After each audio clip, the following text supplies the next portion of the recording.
Dr. Tito Rejano, Tubong Santa Cruz at Purong Marinduqueño ay nag-aaniyayan na pakinggan at panoorin ang ating programang Doc Tito Rejano na tuwing araw ng Sabado alas 10 ng umaga sa radyo natin Santa Cruz 104.5 at Marinduque News Lucky 7 Channel 3. Doc Tito Rejano na.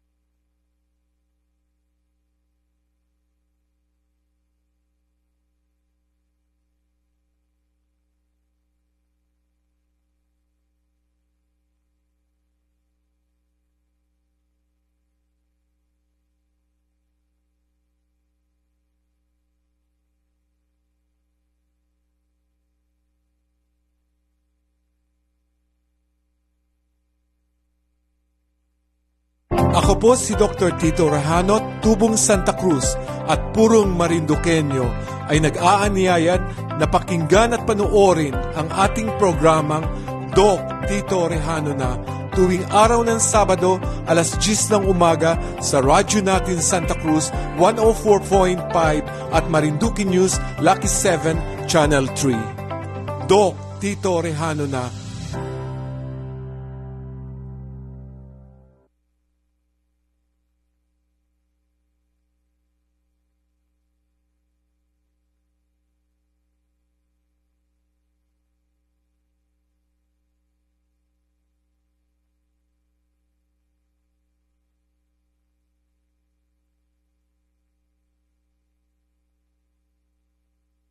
Siya makakapiling para sa sari-saring impormasyon, health tips at public service.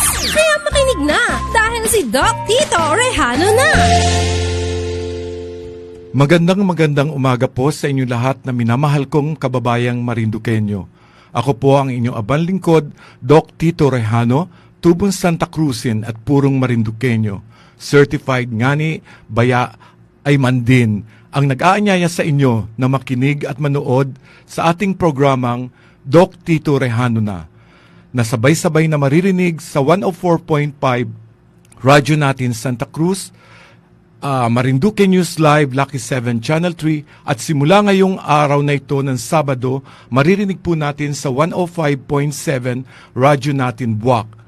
Samahan po ninyo ako sa 40 minutong programang Doc Tito Rejano na tuwing Sabado. Sabado na naman po, napansin po ba niyo na ang bilis ng araw? Halos 48 days na lamang at mamamalayan mo na lamang na Pasko na pala. Merry Christmas everyone! Ang ating pong programa ay kumustahan, balitaan, batian, kwentuhan at nagpapaliwanag sa mga health issues na gusto niyong talakayin. Napakahalaga po na talakayin natin ang mga health issues na humihiling sa akin na gusto nilang pag-usapan natin dito sa programang ito.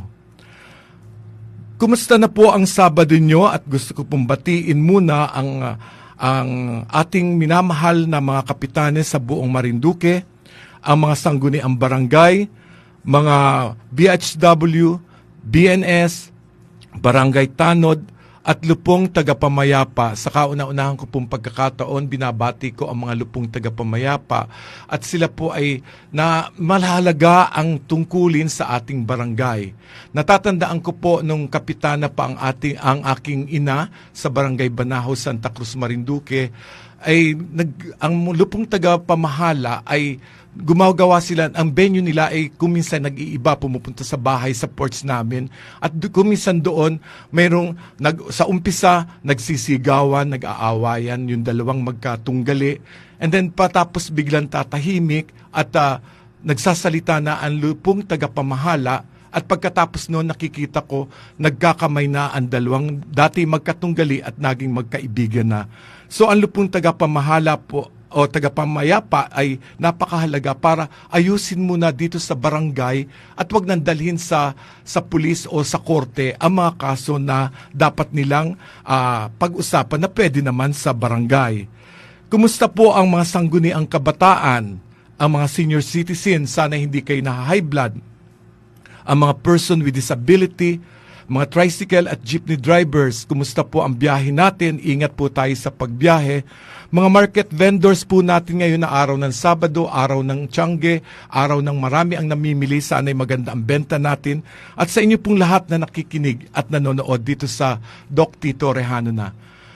Kumusta po ang undas natin ngayon?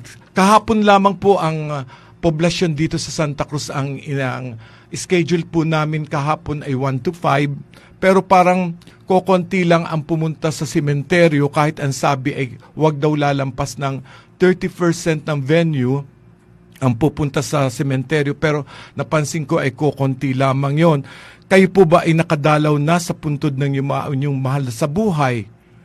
Kung hindi pa, napakahalagang kung hindi man ay ipanalangin na lamang natin ang kanilang kapayapaang walang hanggan sa piling ng ating Diyos na may kapal sa lahat ng ating mga namayapang mahal sa buhay.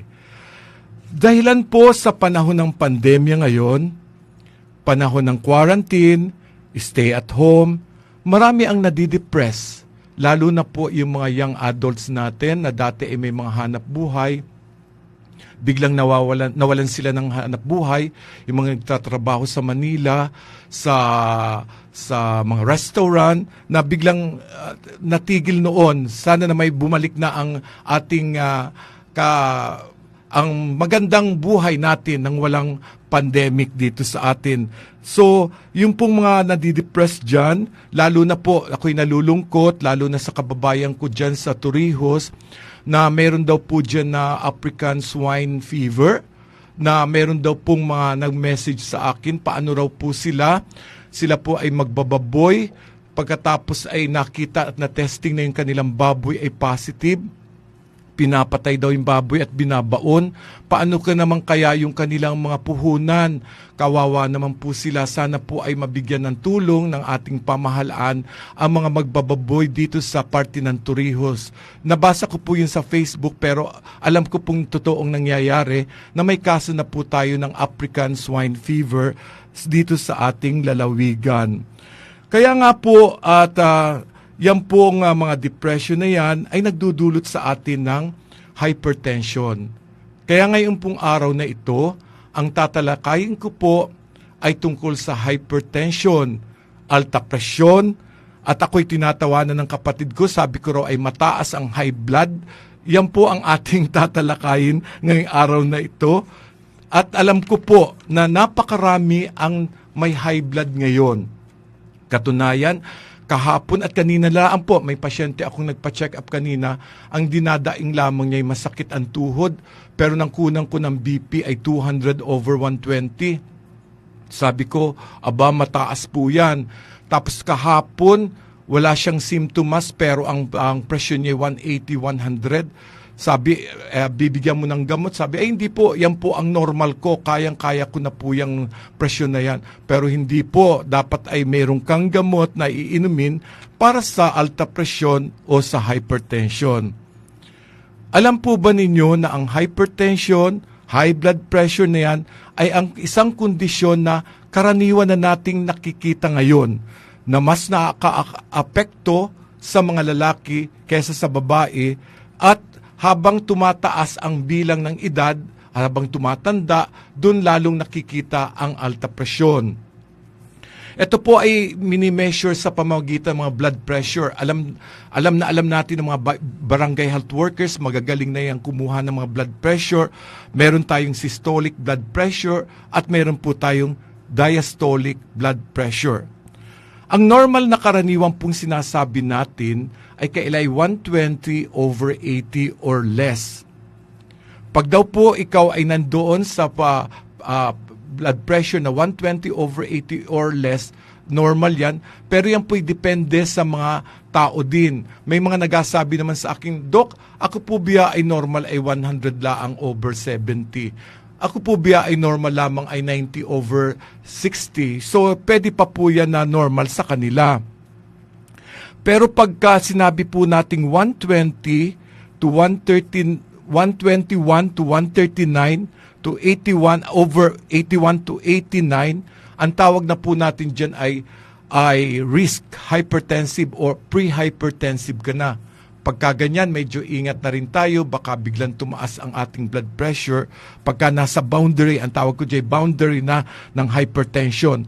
At pag tumaas siya ng 140/90 pataas, ayan, high blood ka na po niyaan. At yan po ay nagkakaiba ang normal ng blood pressure sa bawat tao. Sabi ko nga kanina. Alam po ba ninyo ang cause ng hypertension ay 90% ay hindi pa rin hanggang ngayon alam kung bakit ka na high blood? Nung ako'y nag-aaral pa hanggang ngayon, ganun pa rin ang sinasabi na 90% ng cause o bakit ka nagkaka-high blood ay unknown o hindi pa rin alam ang kadahilanan. Pero most instances, ang hypertension ay asymptomatic. Take note po, asymptomatic.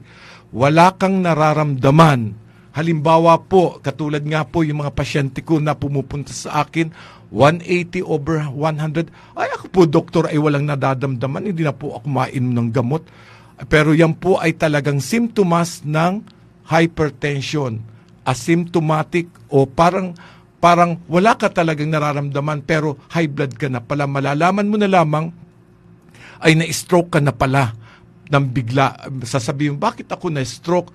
Wala naman akong nararamdaman. Pero ang iyong blood pressure ay mataas pala. Pero ang karaniwan na nakikita nating simptomas ng alta presyon ay yung on and off na pagkahilo. Yan ay pangkaraniwan na. Yung napapasok ka, yung nagasuka at nasakit ang ulo. Yan ang pangkaraniwang simptomas. Tandaan po niyo ha, pagka kayo medyo napapasok ka o nahihilo o nasakit ang ulo, ay kung mayroon kayong barangay health workers na katabi dyan, magpa-blood pressure na kayo. Halimbawa, nandiyan kayo sa palengke ngayon, parang ikay nahihilo, humanap ka ng BHW dyan na pwedeng magkuha ng blood pressure mo at i-check mo ang blood pressure mo. Huwag mong baliwalain ang iyong blood pressure kung ito ay mataas. At kung mataas, magpakonsulta na agad sa inyong mga doktor. Ano raw ang mga factors, yung mga bagay na naglilid, bakit na high blood ang isang tao? Unang-una nga po, yung age, yung edad natin. Halimbawa, kita po ay medyo nasa edad na middle age, yan po ay medyo may posibilidad na kita itumaas na ang blood pressure.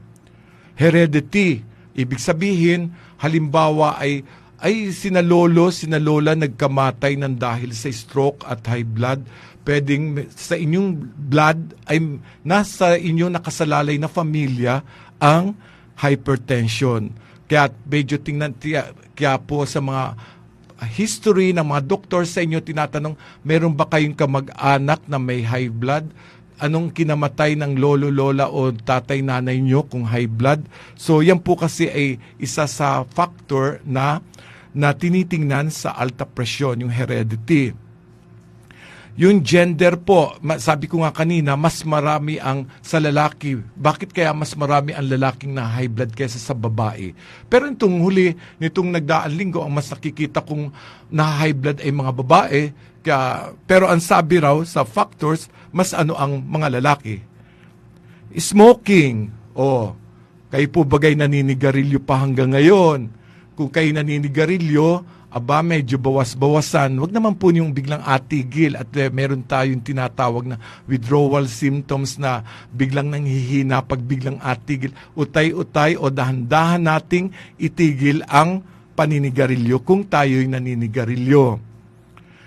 Ang isa pa pong factors pala ay obesity. Tayo po ba'y bumibigat ang timbang? Baka nitong nagdaang pandemya, wala kitang ginawa kundi kumain ang kumain. Kung sa bagay, maraming nagaluto nun, maraming nagabigay. Ako nga po, isa rin sa naging medyo obese nung panahong yon. Nakita ko 10 kilo ang binigat ko noon kasi walang ginawa. Nasa bahay lamang, nakatigil ka doon, may magpapadala ng pagkain, kakain ka lang ng kakain, hindi ka naman pwedeng mag-exercise. Kaya yun, bumigat ang timbang. So, pag pala ikaw ay obese o mabigat ang iyong timbang sa normal, ay may possibility kang magkaroon ng alta presyon. Alcoholism, kumusta naman kaya yung ating pag-inom dyan ng alak at saka mga beer? Wag lamang sigurong sobra. Kung iinom tayo, occasional lamang. Wag naman yung tayo magapatay lasing na talagang aubusin talaga yung naroon sa harap natin na aubusin lahat yan. Hanggang may pulutan ay aubusin. Yung medyo moderate lamang po tayo sa pag-inom. At baka po tayo ay ma-high blood. Isa pa po pala ay kidney disease. Kaya pala napapansin ko pagka may mga pasyenteng nagkakaroon ng infection sa bato o nakikita nating pag nagpa-urinalysis, may mga infection sila. Kung tinitingnan mo ang blood pressure nila, medyo mataas. Pero meron din po kasi na tinatawag na sakit sa bato, na tinatawag na polycystic kidney. Yung po ay natubuan ng mga bukol-bukol sa bato, na ang talagang number one symptoms nila ay hypertension. Yun po yung tinatawag na renal hypertension. Kaya po yung kung kayo may kidney disease, parati kayong magpapacheck up ng blood pressure nyo sa inyong mga barangay health workers o nurse, midwives na nandyan lang sa paligid ninyo. Isa pa po ay ang high salt intake. Sabi ko, wag masyadong kakain ng maalat. Hindi nga ninakain ng maalat, pero may sausawan naman na toyo na may kalamansi, sausaw dun yung inihaw na isda, inihaw na bangus, naubos na si inihaw na bangus, higupin na yung toyo na may kalamansi, kimi na sa kanin. Ay, kung sa bagay, makamasarap talagang ikimi. Alam po yung ikimi, yan po yung salitan Santa Cruz.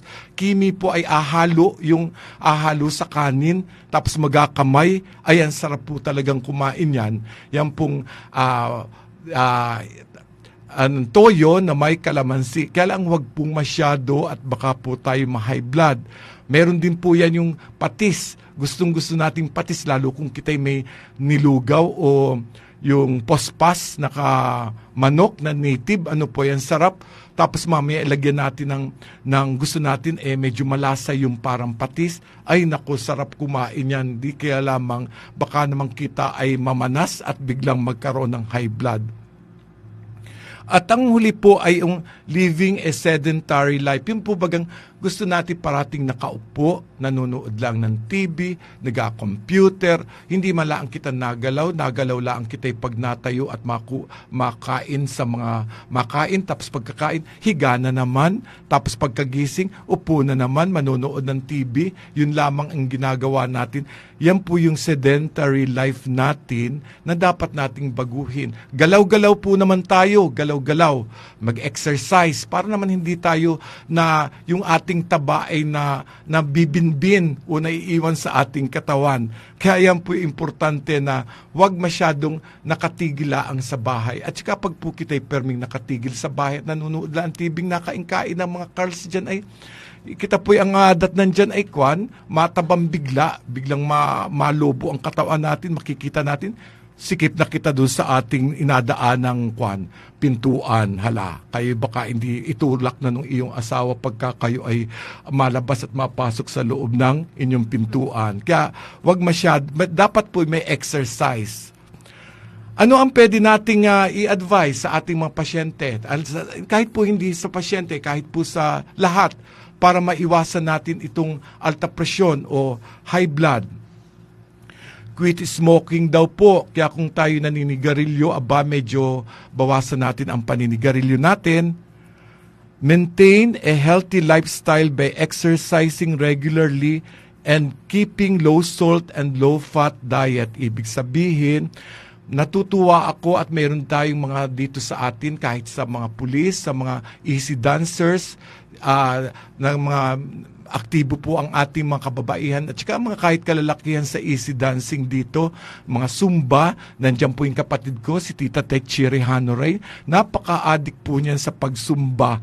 Yan po ay napakahilig mag-Zumba at yan po naman ay talagang kailangan natin ngayon. Sa PNP po, nakikita ko ang mga PNP ay panay din ang Zumba at yan po'y napaka-importanting galaw-galaw nga po tayo at exercise.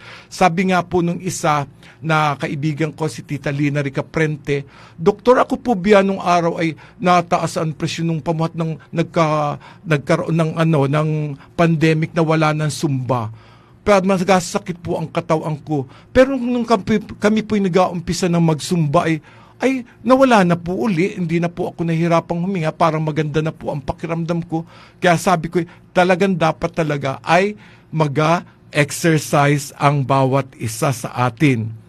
At yung pong low salt, low fat diet, napaka-importante. Nasabi ko na po kanina, huwag masyado sa taba. Baka yung nagalaw-galaw na taba ng ating mga crispy patay, nating papakin, yung mga lechon natin, ang sarap ng lechon, lalo na yung balat na may nakakabit pang taba doon, ay wag masyado, bawas-bawasan na lang muna natin yung mga bagay na yan. At saka yung sobrang alat, Isa pa po, learn to relax and minimize stress factor. Alam nating may mga problema tayo sa buhay, lalo nga po yung may mga problemang nawalan ng trabaho. Hanggat maaari po ay relax lang po muna tayo. Huwag nating isipin masyado yon, huwag dibdibin. At ang anuhin natin, manalangin parati tayo at parating isipin natin may bukas pa na nag-ahihintay para sa atin.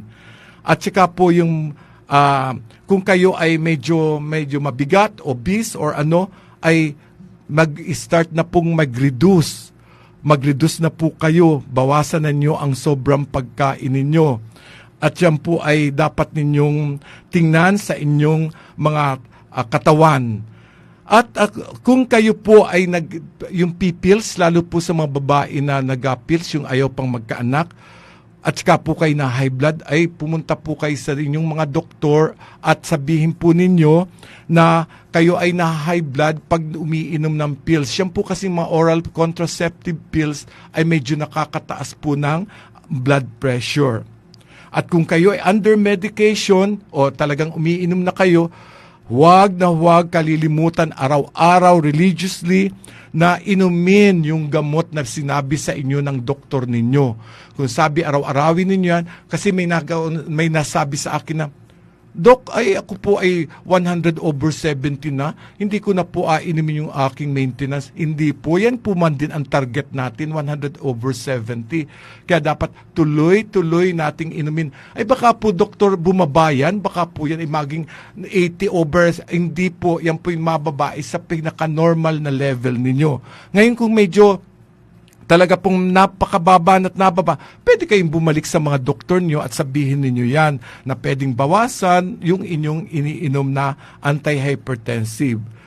At dapat po, kung kayo umiinom ng ganitong pampababa ng blood pressure, monitor niyo ang inyong blood pressure. Nandiyan naman parati ang mga barangay health workers, masisipag natin BHW, na handang kumuha ng mga blood pressure natin kung kinakailangan. At tandaan po ninyo na pag kayo nagpapakuha ng blood pressure, kailangan kita ay nakapahinga muna ng mga 5 minuto. Huwag yung pagdating ay sugod agad, magpa-BP agad, mataas po syempre yan. At saka hindi tayo nagsigarilyo ng past 30 minutes. Yan po pala ngayon ko lang naalaman na pag ikay naninigarilyo, tumigil ka muna halimbawa 7:30 ng panigarilyo, 8 ka magpakuha ng blood pressure. At baka tumaas ang inyong blood pressure pagka nagkaganon. So yan po yung ating health tips lamang po yan tungkol sa ating alta presyon. At sana po ay may natutunan kayo dito sa araw na ito tungkol sa paano maiwasan ang alta presyon at hypertension na kung papapabayaan po natin ay baka tayo ay may stroke o mamatay kung hindi natin kukunin parati ang ating blood pressure at i-monitor ang ating blood pressure at uminom nung talagang prescribed ng ating mga doktor na antihypertensive. Magbabalik po ang Doc Tito Rejano na para sa iba namang talakayan pagkaraan ng short reminders. Nasa Motor Central ang brand ng motorsiklong pinapangarap mo. Narito ang lahat ng leading brand at models ng motorsiklo katulad ng Honda Click 125 at 150, Honda Beat, Honda TMX, Honda Airblade, Honda Wave, Honda RS 125, Yamaha Aerox 2021, NMAX 2021, Yamaha Mio, Yamaha YTX, Suzuki Smash, Suzuki Raider 150, Suzuki Skydrive, Suzuki GD110, Kawasaki Barako 175, at sa mga naghahanap ng tricycle na maaasahan sa kargahan, nasa Motorcenter. Ligtas at epektibo ba ang bakuna sa COVID-19? Oo, sinisigurado ng Philippine Food and Drug Administration or FDA na tanging ang mga bakunang may Emergency Use Authorization or EUA o full approval ay garantisadong ligtas at epektibo laban sa pagkakaroon ng malubhang COVID-19. May panganib ba ng komplikasyon ang bakuna sa COVID-19? Oo. Tulad ng lahat ng ibang bakuna, may panganib o porsyento ng komplikasyon, ngunit ang mga malubha o mapanganib sa buhay na reaksyon ay bihirang-bihira. Mas matimbang ang proteksyon laban sa malubhang COVID-19 sa panganib o porsyentong nabanggit. Lahat ng mababakunahan ay maayos na susuriin at susubaybayan ng maigi ng mga health professionals upang mabawasan pa ang panganib na dulot nito. Ano ang maaaring magawa habang naghihintay sa paparating na bakuna? Hinihikayat ang publiko na mas maging mapanuri sa mga impormasyong makikita sa internet. Ugaliing sumangguni at kumpirmahin ang bagong nakuhang impormasyon mula sa DOH Facebook page, DOH website, WHO website at PIA website. Ipagpatuloy natin ang pagsunod sa minimum public health standards sa lahat ng pagkakataon upang maiwasan ang pagkalat ng virus.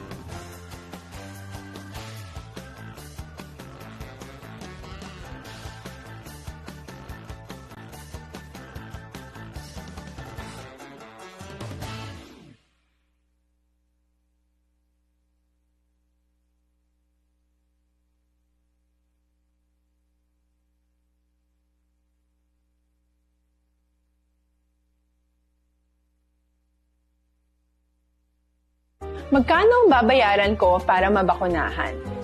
Ibibigay ng gobyerno ang bakuna ng libre. Wala kang dapat bayaran para magpabakuna.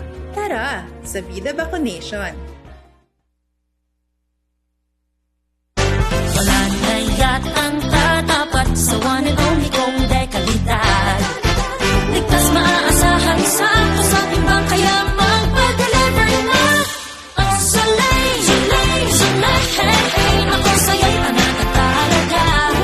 Soleil, hey.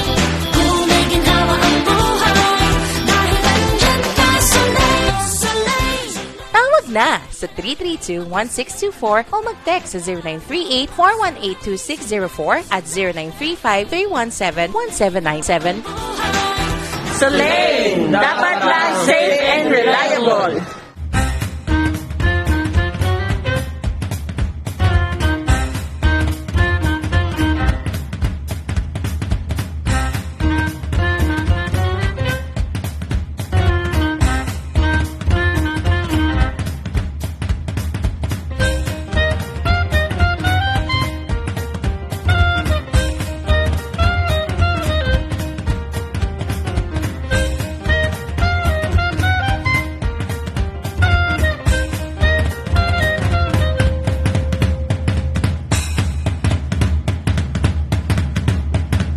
Ako po si Dr. Tito Rahanot, Tubong Santa Cruz at Purong Marinduqueño ay nag-aaniyayan na pakinggan at panoorin ang ating programang Doc Tito Rehano na tuwing araw ng Sabado alas 10 ng umaga sa radyo natin Santa Cruz 104.5 at Marinduque News Lucky 7 Channel 3. Doc Tito Rehano na. Tayo lahat sa Emlulier, ang tulay ng Pilipino. Matutupad ang hangarin mo sa tulay ng Pilipino. Malayo ang gusto mong marating, mga pangarap na gustong abutin. Sa iyong landas, wala nang hahadlang, basta't may tutulay sa bawat mong hakbang. Tayo na sa Emlulier, ang tulay ng Pilipino. Matutupad ang hangarin mo sa tulay ng Pilipino. Ito ang tulay ng iyong pangarap,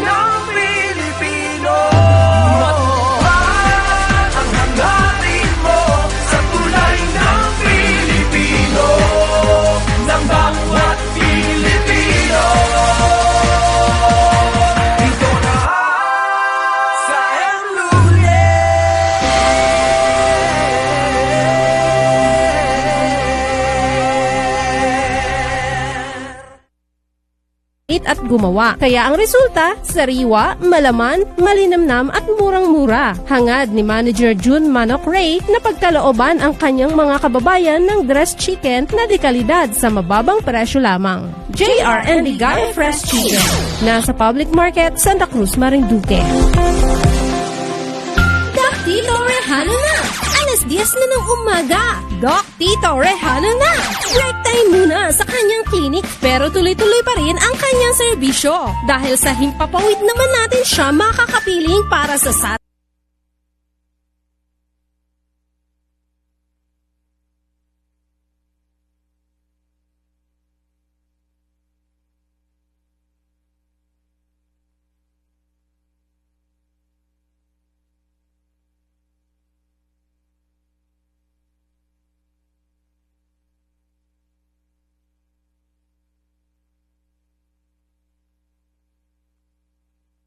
area ng Marcapper noong year 1975 to 1991 yung mine tailings na itinapon nila sa Kalangkang Bay area. At nung panahong yon, sinabi noon na kasama ko na Doktora Maramba nung panahong yon na pinagbawal ang pagliligo doon sa area yon at pangingisda. Kasi nga po na-expose ang mga tao sa tailings. Nung araw na yon, kung makipansin nyo, para siyang Long Beach. From dun sa Pangpang, papunta sa gitna, ay makikita nyong puting-puti siya na parang Long Beach na mahaba na talagang parang beach lahat na buhangin. Naku, kung titingnan natin, napakaganda. Pero na-analyze yun ng Department of Health na nakita na medyo mataas nga po sa heavy metals. Kaya nga po yan ay ang tawag ay tambak. Kasi po ang nangyayari noon ay pagka humihip ang malakas na hangin dun sa mahabang yon na buhanginan, yung dust ay mapunta sa mga kabahayan nung sa Barangay Ipil at pagka nandun na-i-inhale ng mga bata yung mga heavy metals na nandun. Kaya po ang in-advise ng Department of Health para mapigilan yon ay magtanim ang mga barangay officials ng mangroves o bakawan. Kasi daw po itong mangroves o bakawan ay nag-a-absorbs ng tailings na yon sa Kalangkang Bay area. At yan po'y sinunod lahat nung ating mga barangay official, kahit nga po mga non-government organization, mga MASSEC, nakikita ko nagtatanim din ang mga PNP, Philippine National Police, doon sa area yon ng mga mangroves o bakawan. So, after yun po ay last noong 2000, ngayon po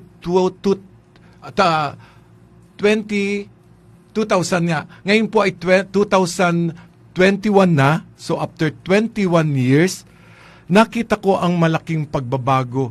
Wala ka nang makikita nung napakahabang parang beach na yon, kundi natatakpan na lahat siya nung mangroves o bakawan.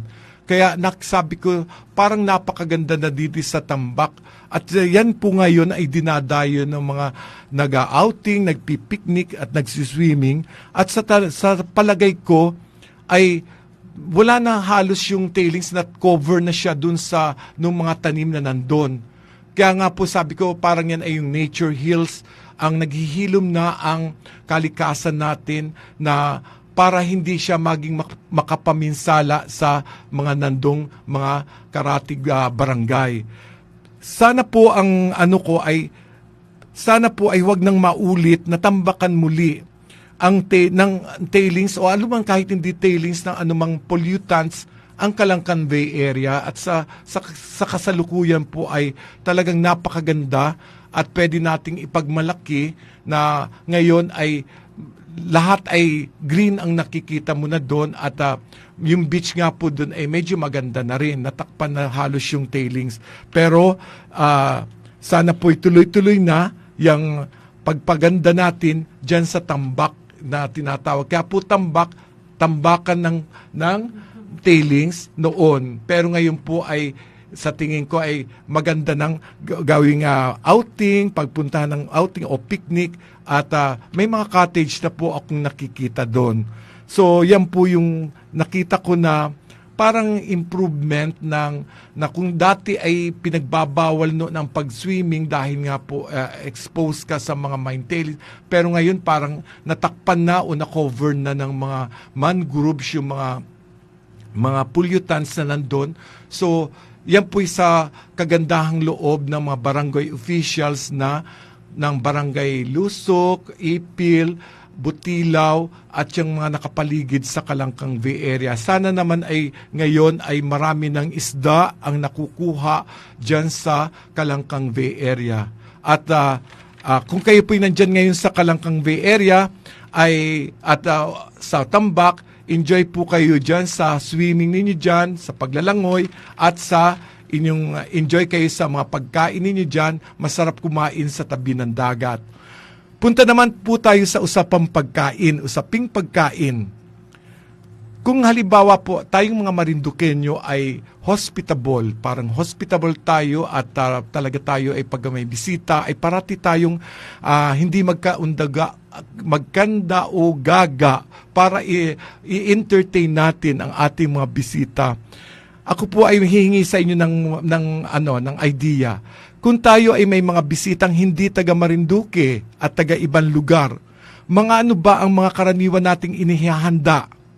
Baka po may mga tips kayo para maibdagdag natin sa ating listahan, yung mga inapakain po natin. Halimbawa, hindi po siya taga Marinduque pero bisita natin. Ang unang-unang nakikita ko dyan, yung dinilawang manok. Di po ba yan dinilawang manok ay yung ating native na manok. Napakasarap po ng dinilawang manok na pakain natin. Masarap yung atin lalo kung ang lahok po niya ay papaya tapos yung gata ay maganda ang pagkakagata. Napakasarap pong ikimi o ihalo sa kanin. So yung mga bisita po natin ay tuwang-tuwa pag hinahay na natin sila ng dinilawang manok. Isa pa po ay manakla. Ito po yung manakla ay nakikita natin o nabibili dyan sa parte ng Suha, parte ng Matuetuya. Sabi nga po nung isang bisita ko nun, this is a baby lobster. Alin po ang baby lobster? Yung manakla. Kasi mukhang lobster siya na may malaking sipit. Pero masarap siya. Pwedeng i-steam mo lamang si manakla or igata. Paborito po yan ng bayawing ko si Tito Ding Sarmiento. Ang sarap siya. Basta't pupunta siyang Marinduque, kailan meron siyang manakla sa harap. Yung pong tinuto, alam po niyo yung tinuto, dito lang yata sa Santa Cruz ang tawag natin tinuto. Pero yan po ay sa ibang lugar yata ay laing. Pero masarap po kitang magtinuto, lalo yung gabi at saka ginataan na parang masarap po siya. Nakapapalaki po ang kain ng ating mga bisita. Kaya kung may bisita po tayo at may ganyan tayong pagkain, damihan natin ang luto ng kanin. Baka kita'y kapusin at yung tutong ang ating maihain sa kanila. Isa pa po yung bagumon. Yung bagumon po, alam po ba ninyo yung bagumon? Yan po yung maliliit na suso na inagata rin po natin. Ang makamasarap pong magluto ng bagumo na yan ay si Tita Josie Regio dyan sa Maharlika. Hindi po siya nagtitinda nun, kundi specialty po niya yan. At yan po'y masarap. Kaya nga po, belated happy birthday kay Tita Josie Regio nung makalawa. At yan po'y masarap magluto ng bagumon. At isa pa po ay, pag dito sa Santa Cruz, ay hinahay natin parati crispy pata. Yan ay pinagmamalaki natin, crispy pata ni Ka Ambo. Pero ngayon meron na bago rin kay Ka Edison, Papa Ed's crispy pata. Masarap din yon. Sa kaibigan kong Edison Perlas ang may-ari nung crispy pata.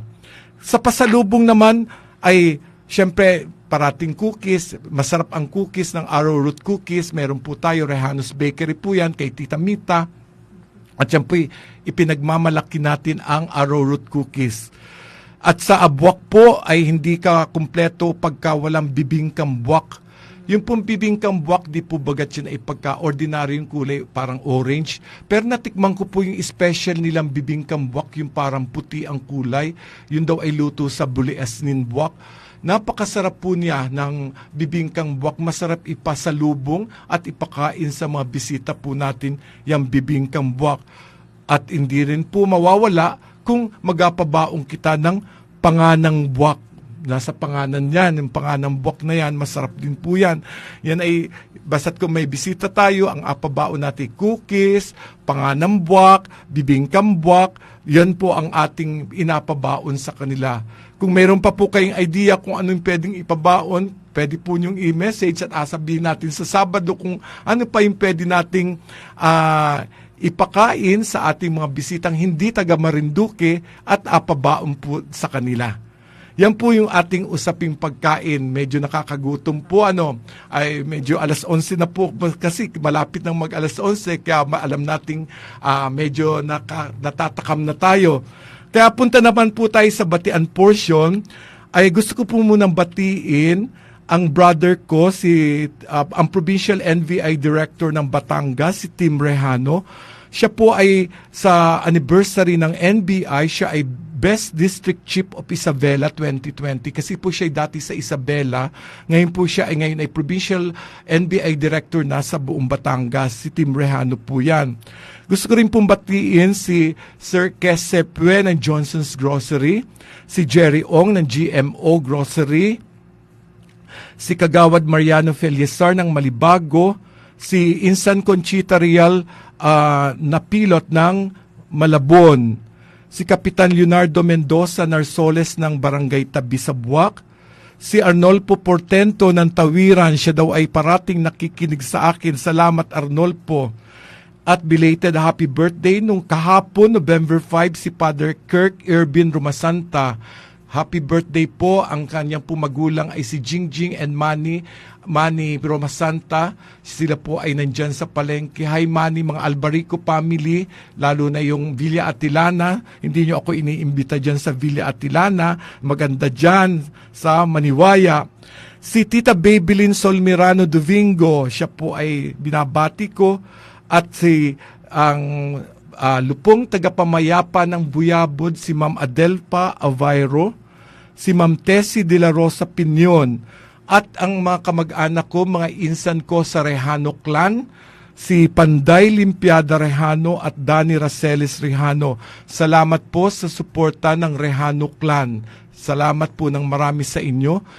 Binabati ko po si Romel Resurrection Riblesa. Get well soon kay Aaron. Sana na may ipagdasal nating siya po ay nasa National Children's Hospital ngayon at sa kasalukuyan ginagamot siya ngayon, si Prince Aaron Riblesa. Pinagdarasal po natin na sana po'y gumaling ka.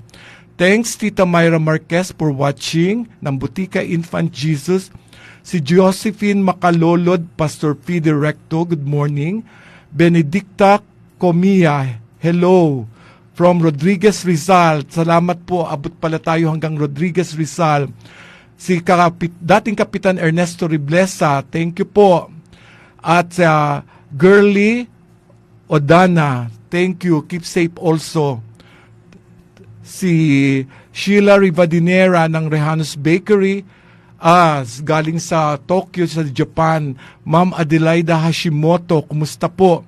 Si Jean Mary Riblesa at ang aking kaibigan dyan sa Santa Cruz PNP na parating nanonood, si Ma'am Cora Quesada Lucero, at birthday kahapon ng kanyang kapatid si Brad Rene Piedad Quesada. Hello Romeo Nieva, Marieta Rogelio, si Sir Sancho Lauresta, at si Ma'am Cara Bernales ng Buwak. Hi Ma'am Cara Bernales ng Buwak. At kay Tita Marilu Bernales, kumusta po kayo dyan sa Buwak? Si paring Romulo Reginio ng aking pare dyan sa Lipa, si Marieta Rogelio, at saka si Gemma Cons, Adrian Rosales. Masarap din po luto ni Kapeni ng bagumo ng biga. Ay, Kapeni sa biga, masarap daw ang iyong bagumon. Sana po ako'y mapadalhan mo minsan. Delia Rodas Rovedillo, good morning po. Presi Pilaes Real, Nemi Makayaon, Marilo Ricelia, si Ma'am Edith Grimaldo, kumusta po kayo? Si Del Infante, at sa inyo pong lahat na nakikinig ngayon at nanonood dito sa ating programang Doc Tito Rejano na. Doc Rejano, salamat po sa paggamot sa akin. Si Angie po ito. Thank you, Angie. At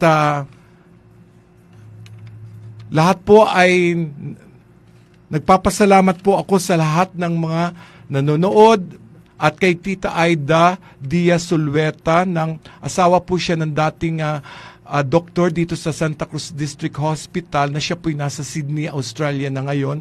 Pero tingin ko uuwi siya ngayong January. See you, Tita Aida Diaz Sulweta. Hello po, Doc. Pakibati po yung asawa ko at anak ko, si Avelyn at Arnold Portento. Si Arnold Portento po ito ng Tawiran. So, 11:11 na po at ako po'y nagpapasalamat na muli sa inyong lahat na inyong 40 minutes po nating pagsama-sama sa araw na ito ng Sabado. Hanggang sa Sabado pong muli, let's all pray for COVID-free Marinduque. Wala po tayong iwanan ha, wag po tayong iwanan. Nandiyan po parati ako sa inyo. Doc Tito Rejano na, God bless everyone. Ako po si Dr. Tito Rejano, Tubong Santa Cruz at Purong Marinduque. Ako po si Dr. Tito Rejano, Tubong Santa Cruz at Purong Marinduqueño ay nag-aaniyayan na pakinggan at panoorin ang ating programang Doc Tito Rejano na tuwing araw ng Sabado, 10:00 ng umaga sa radyo natin Santa Cruz 104.5 at Marinduque News Lucky 7 Channel 3. Doc Tito Rejano na